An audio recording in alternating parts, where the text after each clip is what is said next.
नमस्कार. आज आपण एक काय म्हणू खूप महत्वाच्या आणि अगदी भक्तिपूर्ण परंपरेवर बोलणार आहोत. हो. पंढरपूरची वारी.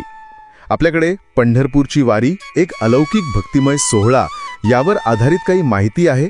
त्यातून आपण हा सोहळा समजून घेऊया. नक्कीच. म्हणजे वारी म्हणजे काय, तिचं स्वरूप कसं आहे, इतिहास काय सांगतो आणि आज ती कशी आहे, हे सगळं बघूया. बरोबर. सुरुवात करूया.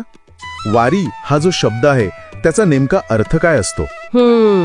वारी म्हणजे सोप्या भाषेत सांगायचं तर वारंवार जाणं किंवा नियमितपणे केलेली यात्रा. अच्छा, वारंवार. हो. जे भक्त दरवर्षी म्हणजे न चुकता पंढरपूरला जातात ना पांडुरंगाच्या दर्शनाला, पायी. हो, पायी जातात, त्यांना वारकरी म्हणतात. ही एक वार्षिक यात्रा आहे. पायी करतात आणि मुख्यतः आषाढी आणि कार्तिकी एकादशीला असते. यात ते सातत्य महत्वाचं आहे. नियमितपणा. अच्छा. आणि ही जी अद्भुत परंपरा आहे ही कोणी सुरू केली असं मानलं जातं? आपण ज्ञानेश्वर महाराज आणि तुकाराम महाराजांच्या पालख्यांबद्दल खूप ऐकतो. अगदी बरोबर. म्हणजे वारीची परंपरा खूप जुनी आहे, पण तिला असं व्यापक स्वरूप दिलं ना, हो, त्याचं श्रेय मुख्यत्वे संत ज्ञानेश्वर महाराज आळंदीचे आणि संत तुकाराम महाराज देहूचे यांना जातं. अच्छा. त्यांच्या ज्या पादुका आहेत म्हणजे त्यांच्या अस्तित्वाची प्रतीकं, हो हो, त्या पालखीत ठेवतात आणि मग लाखो वारकरी एकत्र येतात, भजन कीर्तन करत टाळ मृदंगाच्या गजरात पंढरपूरकडे निघतात. हो.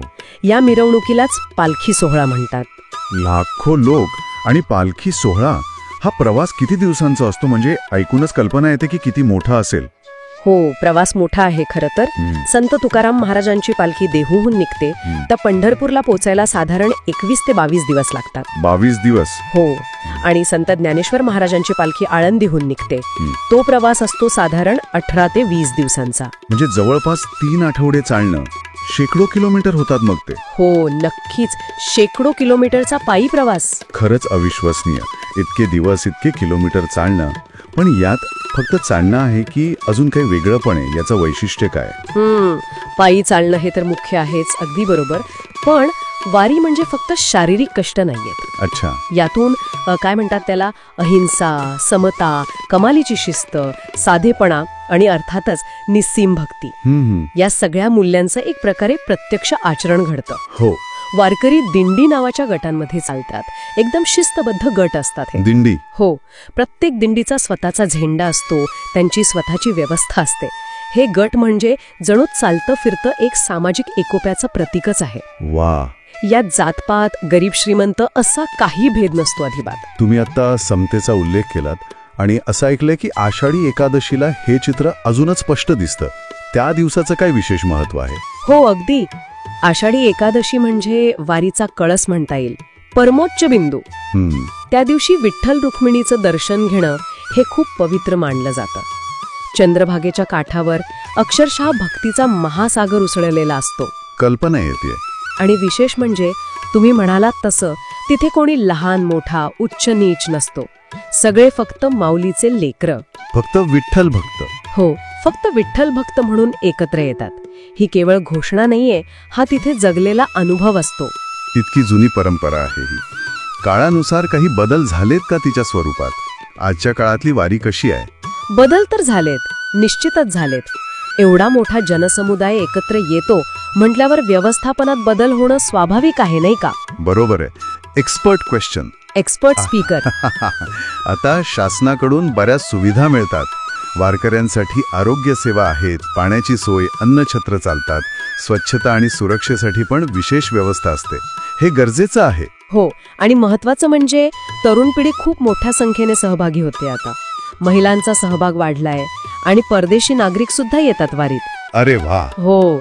शिवाय तंत्रज्ञानाचा वापर वाढलाय. सोशल मीडिया, यूट्यूब यावरून वारीचं लाईव्ह प्रक्षेपण होतं. त्यामुळे जगभरातले भक्त जोडले जातात आता. म्हणजे वारी ही केवळ एक धार्मिक यात्रा राहिली नाहीये, ती एक जिवंत सामाजिक आणि सांस्कृतिक परंपरा आहे असं म्हणायला हरकत नाही. अगदी बरोबर, अगदी तंतोतंत. वारी म्हणजे समता, भक्ती, सामाजिक एकात्मता आणि अध्यात्म यांचा एक अद्भुत संगम आहे.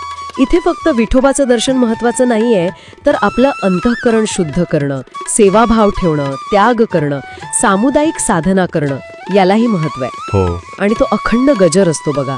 ज्ञानोबा माऊली तुकाराम, पुंडलिक वरदा हरी विठ्ठल, जय जय रामकृष्ण हरी, हो ऐकू येतं ते. या जयघोषांनी वातावरणात एक वेगळीच सकारात्मक ऊर्जा भरलेली असते.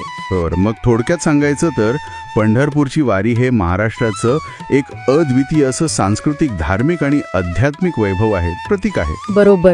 जिथे प्रत्येक पावलात भक्ती आहे आणि लाखो लोकांची श्रद्धा एका धाग्यात गुंफलेली दिसते. हो.